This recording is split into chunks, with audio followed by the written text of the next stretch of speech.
Continuamos, amigos y amigas, la tarde de hoy conversando sobre un tema que ha, digamos, sido motivo de reuniones, de conversaciones, de discusiones, de confrontaciones y hasta de guerras. De batallas, sí. De batallas enteras sobre el tema de la existencia de Dios y además también de los dioses particulares, porque no solamente la existencia de un Dios monoteísta, de un Dios con unas características determinadas, sino también el Dios que pertenece a mi religión, que tiene determinadas condiciones y características, el Dios, el musulmán, el Dios cristiano, en fin, ¿no? Y entramos a otros elementos, ya veíamos Santo Tomás, ya veíamos a Kant, esa visión o esas razones por las cuales ellos manifestaban que Dios existía.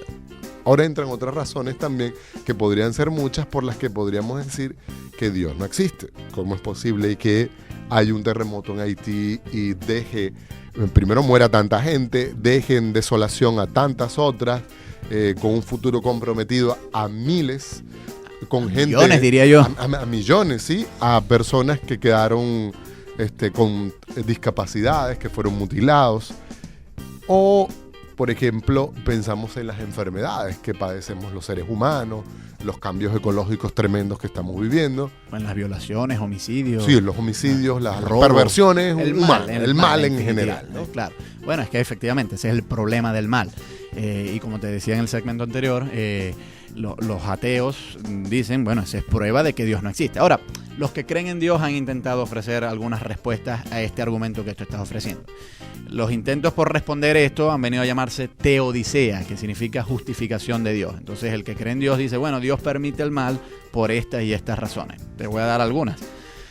Una primera razón es, por ejemplo, bueno, Dios permite el mal y me envía un terremoto a Haití porque esa gente se lo merece. Y es más o menos algo así lo que dijo, por ejemplo, Pat Robertson. No sé si sabes quién es, el mismo pastor norteamericano, sí, que mandó a matar a Chávez. Sí. Y está diciendo, bueno, el pueblo haitiano es un castigo de Dios porque hizo un pacto con el diablo. Y además creen en una religión, en el vudú. Exactamente.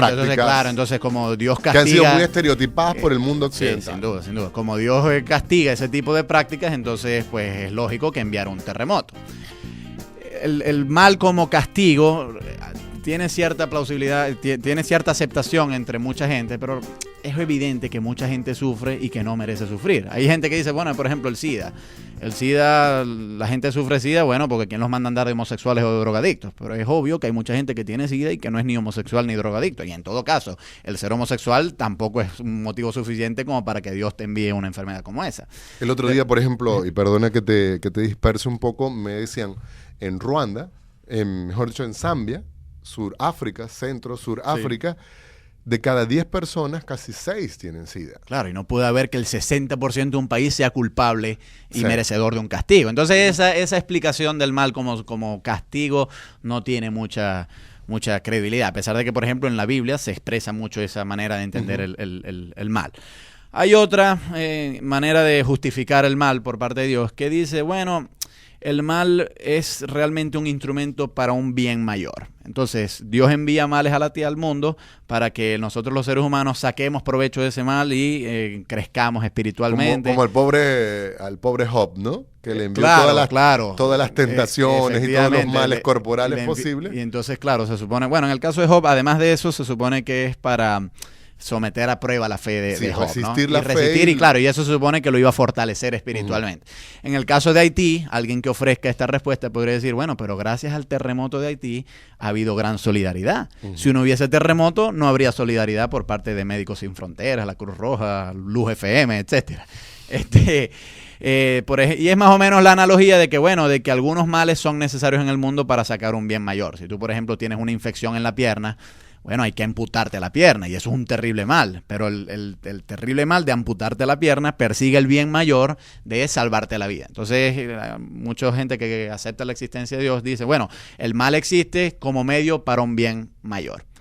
A mí eso tampoco me convence mucho, porque es que si Dios es omnipotente, Dios podría traer los bienes mayores sin necesidad de traer males tan devastadores. Dios podría, si verdaderamente es omnipotente, Dios podría, por ejemplo, fomentar la solidaridad entre la gente del mundo sin necesidad de enviar un terremoto tan devastador. Y si Dios es verdaderamente omnipotente, Él podría salvar el cuerpo humano entero sin necesidad de amputar la pierna.